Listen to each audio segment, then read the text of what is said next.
Welcome to section 3.4 on partial fractions. In algebra, you learn how to add fractions with different denominators. And in calculus, you learn how to unadd fractions. That's what partial fractions is. You're going backwards. And so on the next page, I have a table of how to write down a decomposition. So writing the function on the left as the sum of two functions that you see there on the right. But for now on this page, I just want to worry about how to find a and b. So suppose you know that the expression on the left over here can be written as a over x minus 3 plus b over x minus 2. Here's how you're going to find a and b. The first thing you do is clear fractions. So you're going to multiply both sides by the denominator on the left. That's this expression here. Now, anything you see in light blue there is a mental step. So you're going to want to do that part in your head. And trust me, after you do a few of these, you really will want to do it in your head. You might want to write it out the first time or the first few times, but then you should be able to go straight from this top line to this line right here. So pause the video and make sure you can follow that. Okay, second step, we're going to choose some values of x to find out what a and b are. So I'm going to start by letting x equal 2. And you always have to write down which value of x you're choosing because people need to be able to read your work.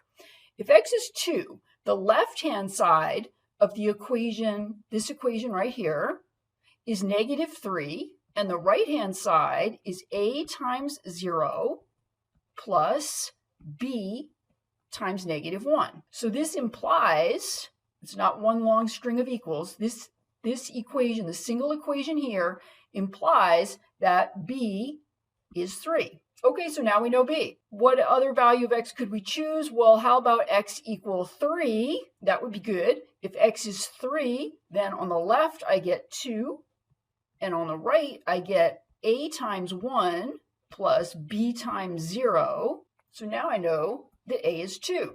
So you could put implies here, or you could put thus or so.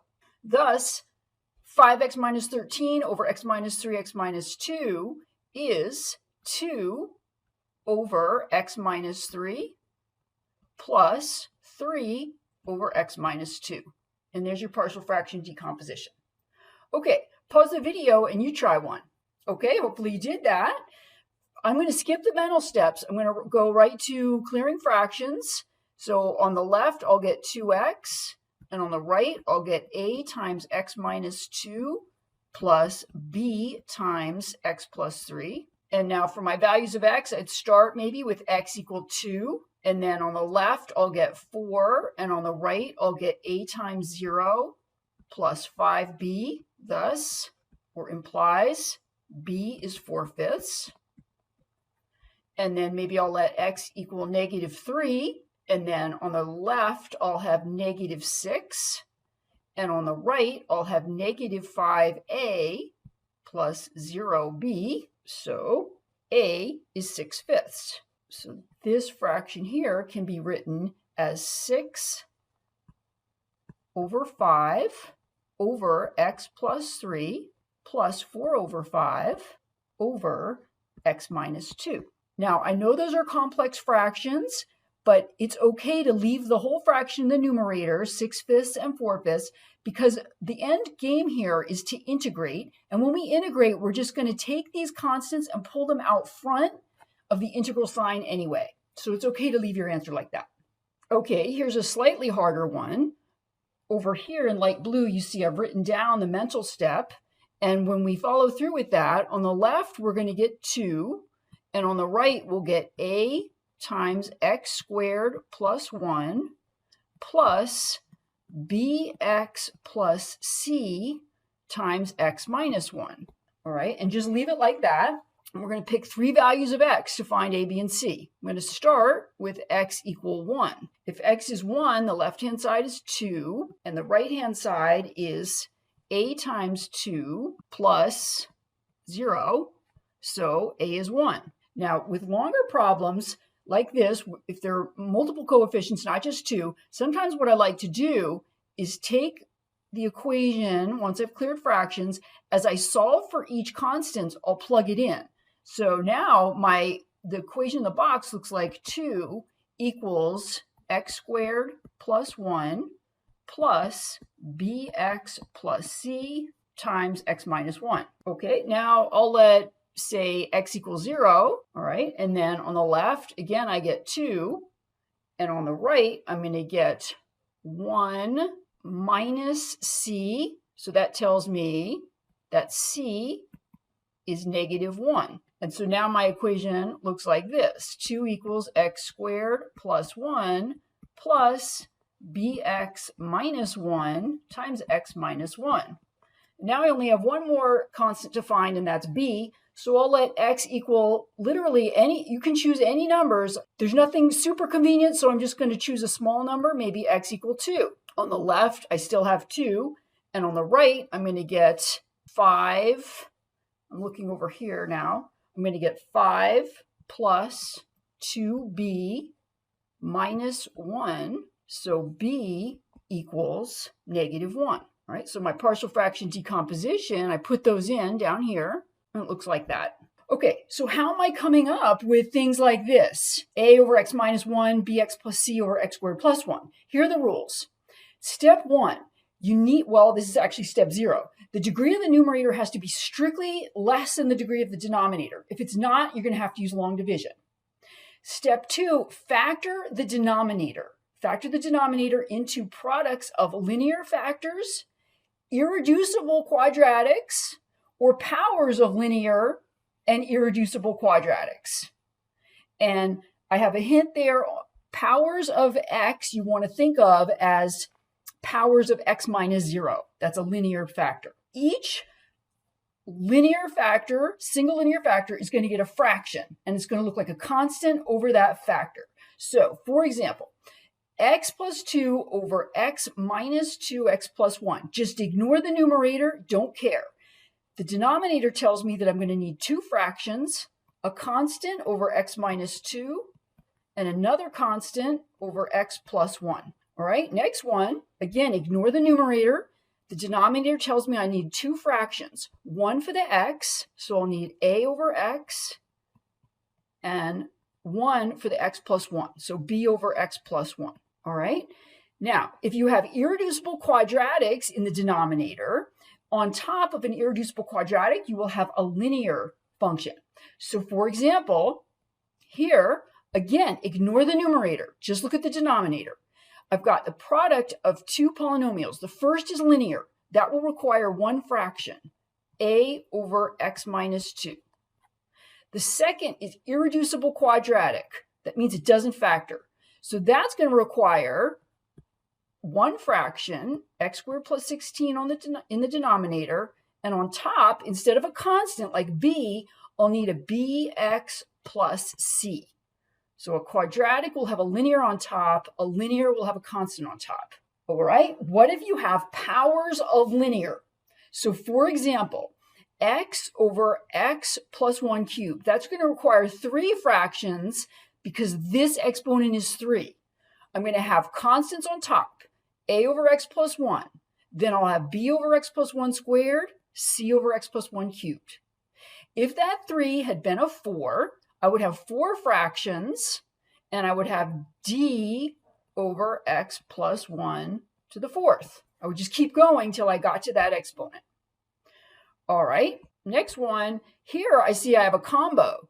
1 over x squared, we need 2 fractions for that because that's a power of a linear. That's 1 over, so here we go, a over x, and then I'll have to go b over x squared. And then that third guy, the third fraction, is going to be cx plus d over x squared plus 4, because x squared plus 4 is irreducible quadratic. All right, so why don't you pause the video and try and do the 2 problems on this page. Hopefully you did that. For the first one, first thing we have to do in order to know what kind of decomposition to use is factor the denominator. We get x plus 1 quantity squared. This is a repeat linear factor, so it will require 2 fractions, a over x plus 1, b over x plus 1 quantity squared. And that's the answer to part A. That's just the decomposition. And now let's go ahead and find A and B. That's part B. I'm going to multiply both sides by the denominator on the left, x plus 1 quantity squared. So on the left, I'll get 2x minus 1. And on the right, I'll get a times x plus 1 plus b. All right, let's pick two values of x. I'll go with low-hanging fruit, x equal -1 would be good. And that's going to give me -3 on the left equals 0 times a plus b. So b is -3. All right, and then maybe x equal 1. That seems good. On the left, I'll have 1. And on the right, I'll have 2a minus 3 because b is -3. So that tells me that a is 2.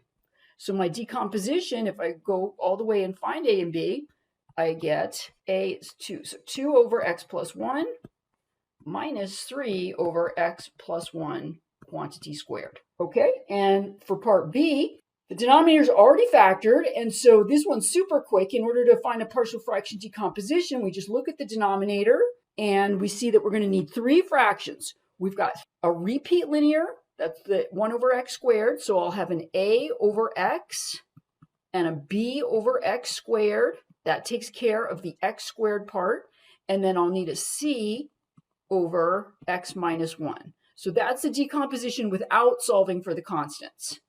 And FYI, in case you're curious and you want to go ahead and solve for those constants, you will get a equals -2, b equals -1, and c equals 2. So now let's integrate. First problem we're going to do is a decomposition that we found on page 1. So I've already replaced this rational expression with the partial fraction decomposition we got on page 1. And then I'm fine with you at this point writing down the answer. This is 6/5 ln absolute x plus 3 plus 4/5 ln absolute x minus 2 plus c. All right. And if you're wondering how I got that, well, in the light blue, you see I separated this integral out into two separate fractions, and I pulled the constants out of each one, the 6/5 and the 4/5, and then I did a u sub in my head. For example, just this first integral, this is 6/5 the integral of 1 over x plus 3 dx. I can let u equal x plus 3, du is dx, and so this is 6/5 the integral of 1 over u du, which is ln, well, 6/5 ln absolute u plus c. And that's what I got here when I back substituted. So if you can do a simple u sub in your head, I'm fine with you doing that. Okay, next one. Again, we already found the decomposition to this rational function on the previous page. And so at this point, we could just do a u sub, u equal x plus 1. du is dx, and then this will be the integral of 2 over u minus 3 over u squared, but I'm going to write that as 3u to the -2 du, because I'll need the power rule on this part, and so that's going to be 2 ln absolute u plus 3u to the -1 plus c, and then when I back substitute, 2 ln absolute x plus 1 plus 3 over x plus 1 plus c. Okay, last one. Here we have an example where the degree of the numerator is greater than the degree of the denominator, so we have to do long division first. And I've already done that, actually, and this is my resulting integral, but let me just show you that computation.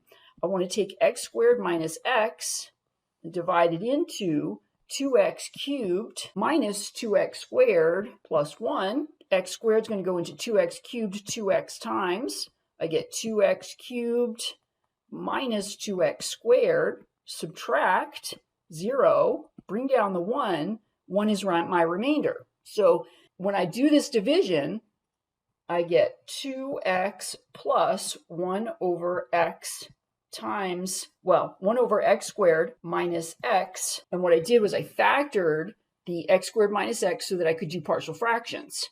So let's do that down here. 1 over x times x minus 1 is a over x plus b over x minus 1. Clear your fractions, multiply both sides by x times x minus 1. 1 is a times x minus 1 plus bx. Pick some values of x. I'll go x equal 1 first. 1 equals b. That was easy. And then x equals 0 would be good. And we get 1 equals negative a. So a is negative 1. And so that's actually what you see right here. I wrote down the result of that partial fraction decomposition calculation. And so now I'm ready to integrate. This is x squared minus ln absolute x plus ln absolute x minus 1 plus c. So this is a big section. Take some time and really think about it. And that is the end.